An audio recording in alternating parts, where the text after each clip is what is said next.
మంచిది. లూకా సువార్త 11వ అధ్యాయము మొదటి వచనాన్ని మనం చదువుకుందాము. లూకా సువార్త 11వ అధ్యాయము మొదటి. నేను చదువుతున్నాను, మీరు చదవకండి, నాతో పాటు చదవండి. ఆయన ఒక చోట ప్రార్థన చేయుచుండెను. ప్రార్థన చాలించిన తరువాత ఆయన శిష్యులలో ఒకడు, ప్రభువా, యోహాను తన శిష్యులకు నేర్పించినట్లుగా మాకును ప్రార్థన చేయ నేర్పమని ఆయన అడిగాను. దేవుడు తన పరిశుద్ధ వాక్యము మన వినికిడిలో దీవించునుగాక. మంచిది. మరొకసారి మీ అందరికీ పేరు పేరు చెప్పిన నా ప్రత్యేకమైన వందనాలు. దేవుడు మిమ్మలను బహుగా దీవించునుగాక. పిల్లల, రాత్రి ప్రార్థన గురించి కొన్ని విషయాలు మనం మాట్లాడుకోవడం జరిగింది. ప్రార్థన ఊపిరి వంటిది అని నేను రాత్రి మీకు జ్ఞాపకం చేసి కొన్ని విషయాలు చెప్పాను. ప్రార్థనకు సంబంధించిన 5 ఆజ్ఞల గురించి నేను రాత్రి కొంత వివరణ మీకు ఇవ్వడం జరిగింది. ఇప్పుడు ప్రార్థన ఎప్పుడు చేయాలి అనే అంశాన్ని నేను మీతో పంచుకోబోతున్నాను. ప్రార్థన ఎప్పుడు చేయాలి? దేవుని బిడ్డలారా, దేవుని వాక్యాల్లో మనం చూసినప్పుడు భక్తులు చాలామంది వారు ప్రార్థన చేసే ఆ ప్రార్థన సమయాన్ని క్రమబద్ధమైన రీతిలో వారు ప్రార్థించినట్లుగా మనం చూస్తూ ఉన్నాం. ప్రతి భక్తులు కూడా ప్రార్థించడానికి కొంత సమయాన్ని వారు కేటాయించినట్లుగా దేవుని వాక్యంలో మనం చూడగలుగుతున్నాం. దేవుని బిడ్డలారా, వారు కేటాయించిన సమయము ఉదయము, మధ్యాహ్నము, సాయంత్రము, ఇలాగా 3 పూటలు వారు ప్రార్థనా సమయాన్ని కేటాయించినట్లుగా మనం చూడగలుగుతూ ఉన్నాం. కీర్తనలు 55వ కీర్తన 16, 17 వచనాలలో ఈ విధంగా మనం చదవగలుగుతున్నాం. అయితే నేను దేవునికి మొరపెట్టుకొందును, యెహోవా నన్ను రక్షింపుము. సాయంకాలమున, ఉదయమున, మధ్యాహ్నమున నేను ధ్యానించుచు మొరపెట్టుకొందును, ఆయన నా ప్రార్థన ఆలకించును. దేవునికి స్తోత్రం కలుగును గాక. హల్లెలూయా. దేవుని బిడ్డలారా, గమనించండి.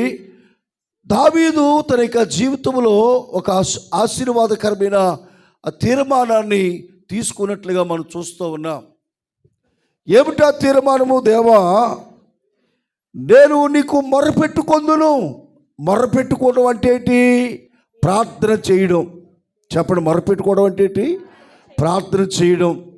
ఎప్పుడెప్పుడు ప్రార్థన చేయాలని తీర్మానం చేసుకున్నాడు దావీదు అంటే, చూడండి, సాయంకాలమున, ఉదయమున, మధ్యాహ్నమున. రివర్స్లా ఉంది కదా ఇక్కడ. వాస్తవానికి ఉదయం, మధ్యాహ్నం, సాయంత్రం మనం ఈ రీతిగా మనం చూస్తూ ఉంటాం. కానీ దావీదు సాయంత్రమున, ఉదయమున, మధ్యాహ్నమున దేవునికి ప్రార్థించిన విధానాన్ని మనం చూస్తూ ఉన్నాం. దేవుని బిడ్డలారా, అలాగే దావీదు 3 సార్లు రోజుకు 3 దేవునికి ప్రార్థించిన అనుభవాలు దావీదు జీవితంలో మనం చూడగలుగుతున్నాం. అలాగే దానియేలు జీవితంలో కూడా కొన్ని అనుభవాలు మనం చూడగలం. దానియేలు గ్రంథము 6వ అధ్యాయము, దానియేలు గ్రంథము 6వ అధ్యాయము 10వ వచనాన్ని మనము చదివినట్లయితే, ఇట్టి శాసనము దానియేలు తెలుసుకున్నప్పుడు అతడు తన ఇంటికి వెళ్ళి యథాప్రకారముగా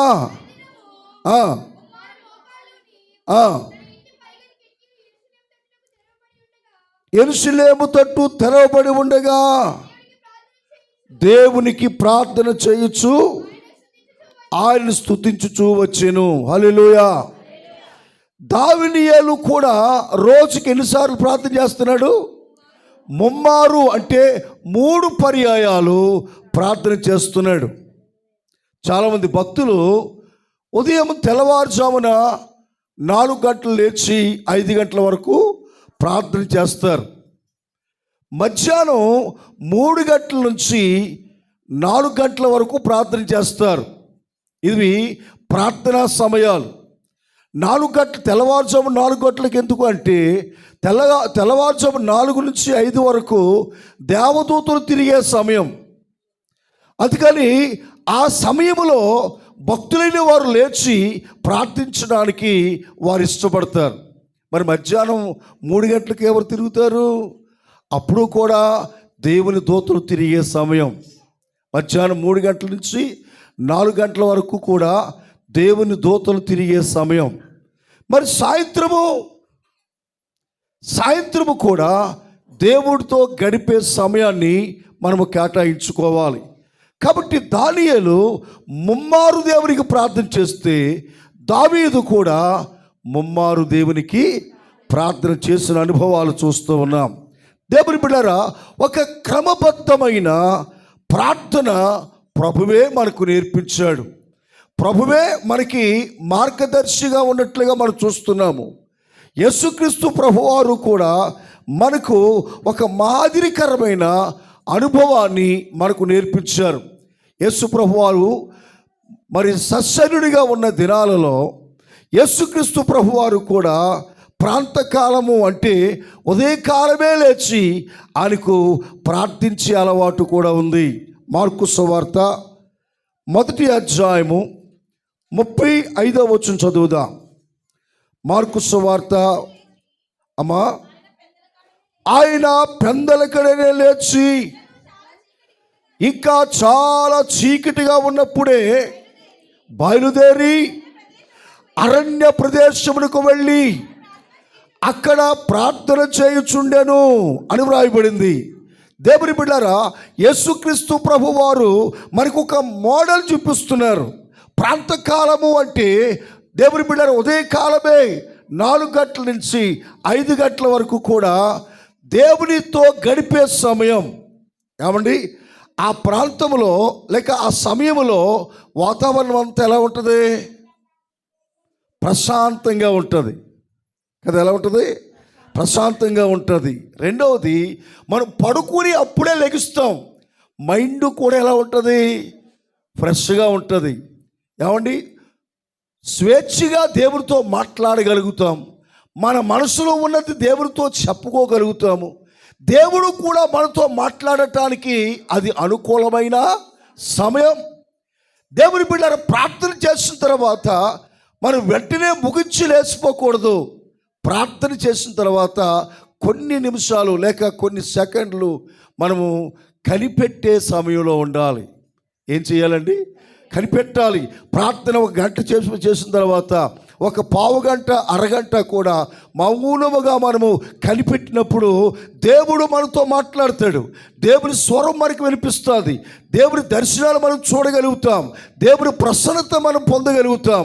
అందుకనే పులరా, దానియేలు, దావీదు కూడా ప్రాంతకాలంలో ప్రార్థన చేయడానికి కారణం ఏమిటంటే వారు దేవుని ప్రసన్నతను చూడడానికి వారు ఉదయకాలమే లేచి ప్రార్థించే అనుభవంలో ఉన్నట్లుగా మనం చూస్తున్నాము.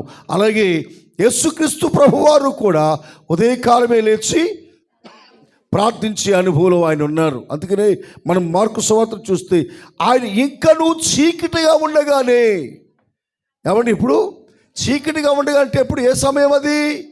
తెల్లవారుజామున 4 గంటలకి ఇంకా చీకటిగానే ఉంటుంది. 5 అయితే కొంచెం వెలుతురు అనేది వస్తుంది. కనుక దేవుని బిడ్డలారా, యేసుక్రీస్తు ప్రభువారు కూడా ప్రతిరోజు ఆయన చేసిన అలవాటు ఏమిటంటే ప్రార్థించే అలవాటు ఆయనకు ఉన్నట్లుగా మనం చూస్తున్నాం.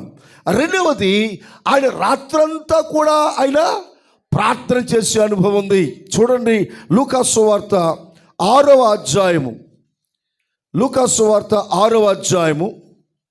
12వ వచనాన్ని మనం చదివినట్లయితే ఆయన ప్రార్థన చేయుటకు కొండకు వెళ్ళి దేవుని ప్రార్థన చేయుట యందు రాత్రి గడిపాను. హల్లెలూయా. ఆల్రెడీ ప్రేయర్ ఎక్కడ ప్రారంభించాము? ఎవరు ప్రారంభించారు ఆల్రెడీ ప్రేయరు? యేసు ప్రభు వారే ప్రారంభించారు. ఏమండి, రాత్రి అంతా అంటే 11 గంటలకా ముగింపు, 12 గంటలకా ముగింపు, 1 గంటగా ముగింపు, సాయంత్రం 6 గంటలకు ప్రార్థన మొదలు పెడితే ఉదయకాలము 6 గంటల వరకు కూడా మనం ఏం చేయాలి? దీనిని ఏమన్నారు తెలుసా? చెప్పండి. రాత్రంతా ప్రార్థన అన్నారు. ఇప్పుడు మోడల్ మారిపోయింది.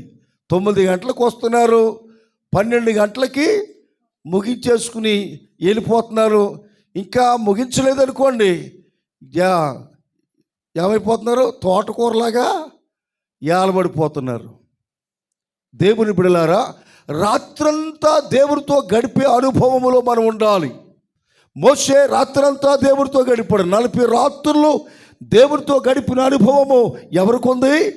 మోషేకు ఉంది. దేవుని బిడ్డలు ఎవరైతే రాత్రంతా దేవుడితో గడుపుతారో దేవుడు వారిని ప్రత్యేకమైన రీతిలో దీవిస్తాడు అనే విషయాన్ని మనము జ్ఞాపకం చేసుకోవాలి. కనుక యేసు ప్రభువుకున్న అలవాటు ఏమిటంటే ఉదయకాలం ప్రార్థన చేసే అలవాటు ఉంది, రాత్రంతా ప్రార్థన చేసే అలవాటు ఉంది. మూడవదిగా మనం చూస్తే పిల్లరా, ఆయన భోజనానికి ముందు కూడా ప్రార్థన చేశాడు. మార్కు సువార్త 6వ అధ్యాయము 41వ వచనం చదువుదాం. మార్కు సువార్త 6వ అధ్యాయము. ఆయన 5 రొట్టెలను 2 చేపలను పట్టుకొని ఆకాశం వైపు కన్నులెత్తి ఆశీర్వదించి రొట్టెని విరిచి వారికి వడ్డించుటకు తన శిష్యునికిచ్చి ఆ 2 చేపలను అందరికీ పంచిపెట్టెను. హల్లెలూయా. యేసుక్రీస్తు ప్రభువారికున్న 3వ అనుభవం ఏమిటి అంటే, యేసుక్రీస్తు ప్రభువారికి భోజనం చేసేటప్పుడు కూడా ప్రార్థించే అనుభవం ఉంది. మీకుందా? భోజనం చేసినప్పుడు ఎవరైనా ప్రార్థన చేస్తున్నారా? కంచం దగ్గర పెట్టగానే తినేస్తున్నారా? వంకాయ కూర, బెండకాయ కూర అయితే ప్రార్థన చేస్తాం. మాంసం కూర, ఏమంటే చికెను, దమ్ బిర్యానీ అయితే పొట్టలో ఎలా విప్పగానే ప్లేట్ దగ్గరికి రాగానే ప్రార్థన 2 ముద్దలు 2 ముక్కలు నవిలిన తర్వాత జ్ఞాపకం వస్తుంది మనకి కదా. దేవుని బిడ్డలారా, యేసుక్రీస్తు ప్రభువారు మనకి మాదిరి నేర్పించారు. ప్రార్థన చేసినప్పుడు, దేవా నీవిచ్చిన ఆహారము కొరకే నీకు వందనాలు, ఈ ఆహారమును దీవించు, ఆశీర్వదించు అని చెప్పి ఆ రొట్టెలు విరిచి అక్కడ ఉన్నవారికి పంచిపెట్టారు. ఇంచుమించు ఎంతమంది ఉన్నారంటే వాళ్ళు 5,000 మంది పురుషులు ఆ రొట్టెలను చేపలను వారు తిన్నట్లుగా వాక్యంలో మనం చూడగలుగుతున్నాం. కనుక ఈ రాత్రి దేవుని బిడ్డలారా, ప్రార్థన ఎప్పుడు చేయాలి? ప్రార్థనకున్న ఆజ్ఞలు 5 అయితే ప్రార్థన ఎప్పుడు చేయాలి అనే విషయాన్ని మనము చూచాం. 1 ఉదయకాలము, 2 మధ్యాహ్నము, 3 సాయంత్రము ప్రార్థన చేసే అనుభవాన్ని చూస్తున్నాం. అయితే పిల్లరా, మరి మూడవ పాయింట్గా చూస్తే దేని కొరకు ప్రార్థన చేయాలి? అమ్మా చెప్పండి, దేని కొరకు ప్రార్థన చేయాలి? మొట్టమొదటిగా మన కొరకు మనం ప్రార్థన చేయాలి. చెప్పండి, దేని కొరకు ప్రార్థన చేయాలి? మన కొరకు మనం ప్రార్థన చేయాలి. ఏమండి, మన కొరకు మనం ప్రార్థన చేసుకోవడం మంచిదా చెడ్డదా? మంచిదే. చూడండి, 1 దినవృత్తాంతముల గ్రంథంలో 4వ అధ్యాయము 10వ వచనం చదువుదాం. 1 దినవృత్తాంతముల గ్రంథము 4వ అధ్యాయము 10వ వచనంలో చూస్తే అక్కడ ఎబ్బేసు అనే ఒక వ్యక్తి మనం చూడగలుగుతున్నాం. ఆ వ్యక్తి ఏమని ప్రార్థన చేస్తున్నాడో ఇక్కడ వ్రాయబడింది. చదవండి ఒకసారి. ఎబ్బేసు ఇశ్రాయేలుల దేవుని గురించి మొర్రపెట్టి, చూడండి, నీవు నిశ్చయముగా నన్ను ఆశీర్వదించి నా సరిహద్దులను విశాలపరిచి నీ చెయ్యి నాకు తోడుగా ఉంచు, ఏ కీడు రాకుండా దానిలో నన్ను తప్పించుమని ప్రార్థన చేసెను. హల్లెలూయా. ఇది వ్యక్తిగత సంబంధమైన ప్రార్థన. ఏ ప్రార్థన అండి? ఈ ప్రార్థనలో యెబేసు ఎన్ని మాటలు మాట్లాడాడు అంటే, ఒకటి, నీవు నన్ను ఆశీర్వదించు, నంబర్ 1. 2, నా సరిహద్దులను విశాలపరచు. 3, నాకు తోడుగా ఉండు. 4, ఏ కీడు రాకుండా నన్ను తప్పించుము. ఎన్ని విషయాలు చెప్పాడు? ఇవన్నీ వ్యక్తికి సంబంధించినవా, ఇతరులకు సంబంధించినవా? చెప్పండి. వ్యక్తికి సంబంధించినవి. దేవుని బిడ్డలు దేని కొరకు మనం ప్రార్థన చేయాలి? తెల్లవారుజామున. దేని కొరకు మనం ప్రార్థన చేయాలి? మధ్యాహ్న సమయంలో. దేని కొరకు మనం ప్రార్థన చేయాలి? సాయంకాల సమయంలో. అంటే నీవు ప్రార్థన చేసుకోవాలి. నీకు సపోర్ట్ కావాలి. నీవు సెక్యూరిటీ కావాలి. నీకు దేవుని కాపుదల కావాలి. అందుకనే పిల్లరా, నీవు నన్ను ఆశీర్వదించు అనే విషయాన్ని మనం చూస్తున్నాం. ఇదే మాట యాకోబు కూడా అడిగాడా లేదా? ఏమన్నా ఎబ్బోకు రేవు దగ్గర ఏమన్నాడు? నీవు నన్ను ఆశీర్వదిస్తేనే కానీ నిన్ను పోనీయను అన్నాడు. అంటే దేవుని బిడ్డరా, ప్రతి వ్యక్తి కూడా ఆశీర్వాదింపబడాలి, దీవించబడాలి. అది ప్రతి వ్యక్తికి కావలసిన గొప్ప ఆశీర్వాదం. కనుక దేవుడు మనల్ని దీవిస్తే మనం అనేక మందికి దీవెనకరంగా ఉంటాం. దేవుడు మనల్ని ఆశీర్వదిస్తే మనం అనేక మందికి ఆశీర్వాదకరంగా ఉంటాం. కనుక దేవుని బిడ్డరా, వ్యక్తిగతంగా దేవుడు మనల్ని దీవించాలి అనేది ప్రార్థన చేయాలి. దేవునికి స్తోత్రం కలుగును గాక. హల్లెలూయా. మా నాన్నగారు నాకు చిన్నప్పుడు నాకు ప్రార్థన నేర్పించారు. చాలాసార్లు మీకు చెప్పాను, మరొకసారి జ్ఞాపకం చేస్తున్నాను. అప్పుడు చిన్న కుర్రోడిని, మా అమ్మ వయసుంత కుర్రోడిని నేను. ఏమని నేర్పించేవాడు ప్రార్థన అంటే, వాళ్ళు ప్రార్థన చేసుకునేవారు. నేను కూడా ఎప్పుడైనా మోకాళ్ళు ఎత్తే మాత్రం నా ప్రార్థన ముందు అయిపోయేది.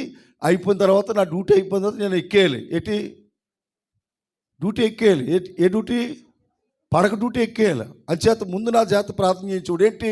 ప్రభువా, మంచి బొవ్వ ఇవ్వండి, మంచి వస్త్రాలు ఇవ్వండి, మంచి పప్పులు ఇవ్వండి, మంచి జ్ఞానం ఇవ్వండి, యేసునామములో అడుగుతున్నాం తండ్రి, ఆమేన్. ఇయే మొక్కలు నాకు. రెండో ప్రార్థన నాకు వచ్చేది కాదు. ఆ రోజు తెలుసో తెలియకో చేసిన ప్రార్థన ఇప్పుడు దేవుడు దాన్ని నెరవేర్చాడు. దేవుని స్తోత్రం కలుగును గాక. భోజనానికి లోటు లేదు, బట్టలకే లోటు లేదు, పప్పలకి కూడా లోటు లేదు. నేను ఏదైతే అడిగానో దేవుడు అన్నీ కూడా ఇచ్చాడు. దేవుని బిడ్డరా, వ్యక్తిగతంగా మనము ఆశీర్వాదాన్ని కోరుకోవడము అది స్వార్థం కాదు. రెండవది, యెబేసు కోరుకున్నది ఏంటో తెలుసా? నన్ను నీవు నిశ్చయముగా నా సరిహద్దులను విశాలపరచు. ఏంటి సరిహద్దులు? వ్యాపారం అవ్వచ్చు, ఉద్యోగం అవ్వచ్చు, వ్యవసాయం అవ్వచ్చు, లేకపోతే నువ్వు ఏది చేసావో అది దేవుడు విస్తరించాలి. ఏమండి, ఒక ఆటో నడుపుతున్నాడు మన సుందరరావు గారు. ఇప్పుడు ఏమైనా ప్రార్థన చేయాలి? ఇంకో ఆటో కావాలి ప్రభు అని ప్రార్థన చేయాలంటే 10 ఆటోలు కావాలి ఇప్పుడు సుందరరావు గారికి. అంటే ఇప్పుడు ఒక ఆటో నుంచి 10 ఆటోలకు వెళ్ళిందంటే విస్తరించిందా లేదా? ఈ 10 ఆటోలు అద్దెకెత్తాడు అనమాట. నా ఒక ఆటో ఉంది నాయన, ఆటోతో సరిపోదలే ప్రభువా అంటే అది విశాలపరచడం కాదు. అంతే కదండి? అంతేనా? 1 ఎకరం భూమి ఉంది, ఏమడగాలి? ఇంకో 2 ఎకరాలు ఈ ప్రభువా అని అడగాలి. అలా చూస్తారేంటి? అడగడం తప్పు కాదు కదండి. అంటే వ్యాపారం విస్తరించాలి. ఒక ఉద్యోగం చేస్తున్నాడు ప్రభువా, ప్రమోషన్ కావాలి. పెళ్లి చేసుకున్నాడు ప్రభువా, నా సంసారం దీవించబడాలి. విశాలపరచాలి.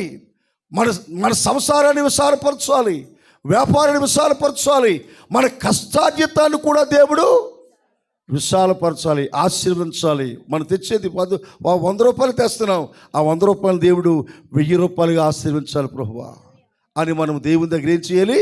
ప్రార్థన చేయాలి. అందుకనే మనం కష్టపడి వచ్చిన సంపాదన మొట్టమొదటిగా దేవుని పాదాల దగ్గర పెట్టి ప్రార్థన చేసిన తర్వాతే బీరువాలో పెట్టుకోవాలా.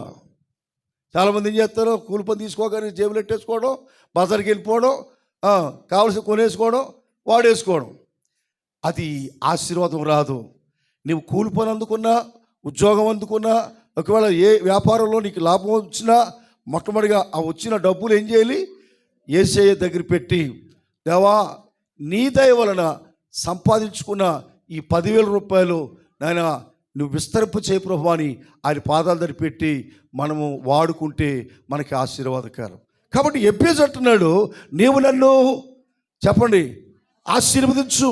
2, నా సరిహద్దులు విశాలపరచు. 3, నాకు తోడుగా ఉండు. దేవుడు మనకు తోడుగా ఉండాలి. అందుకనే మోషే అంటున్నాడు, దేవా నీవు తోడుగా ఉండకపోతే మేము ముందుకి వెళ్ళలేము ప్రభువా, మాతో మీరు ఉండండి. మనం ఎక్కడికైనా వెళ్ళినప్పుడు ప్రార్థన చేసుకున్నప్పుడు ఏమని తెలుసా? దేవా నా కూడా మీరు ఉండండి, ఆయన నా తోరండి ప్రభువా అని దేవుని తోడు మనకి ఉండాలి అని మనం ప్రార్థన చేయాలి. అందుకని భక్తులందరికీ కూడా దేవుడు తోడుగా ఉన్నాడు. యోసేపుకు దేవుడు తోడుగా ఉన్నాడు, దావీదుకి దేవుడు తోడుగా ఉన్నాడు, అబ్రహాముకి దేవుడు తోడుగా ఉన్నాడు, యాకోబుకి దేవుడు. మనము ఆది కాండమంతా చదివితే ఆ మాటలే ఎక్కువ మనకు కనిపిస్తూ ఉంటాయి.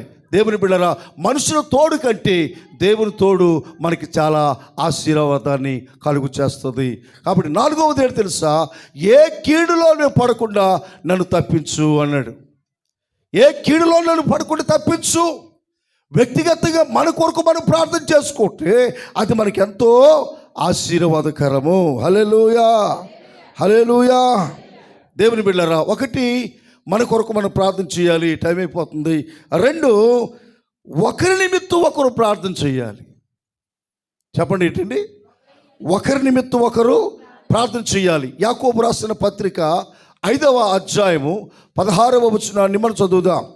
యాకోబు రాసిన పత్రిక 5వ అధ్యాయము, అమ్మా మీ పాపములను ఒకరితో ఒకడు ఒప్పుకోండి, మీరు స్వస్థత పొందినట్లు ఒకరి కొరకు ఒకడు ప్రార్థన చేయుడి.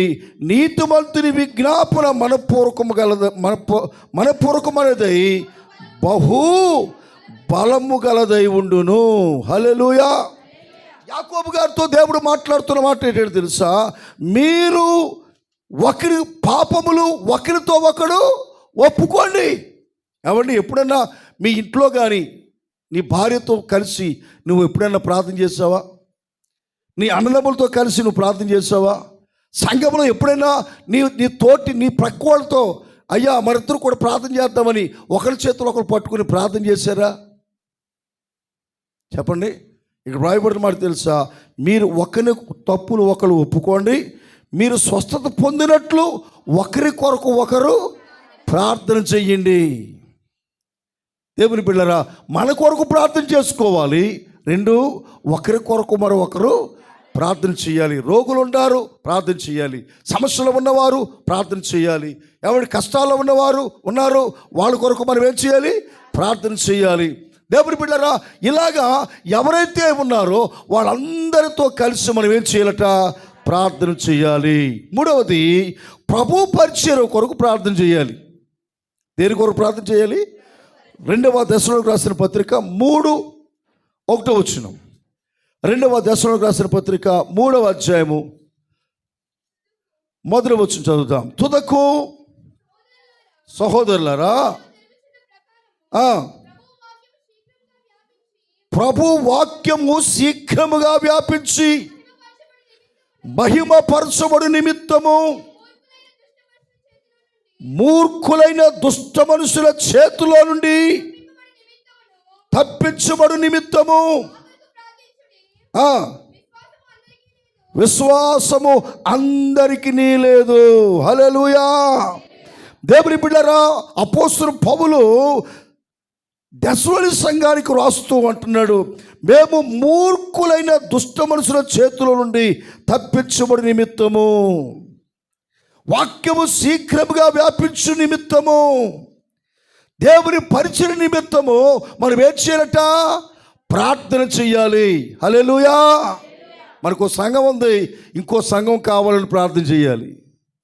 పరిచయం విస్తరించాలని ప్రార్థన చేయాలి.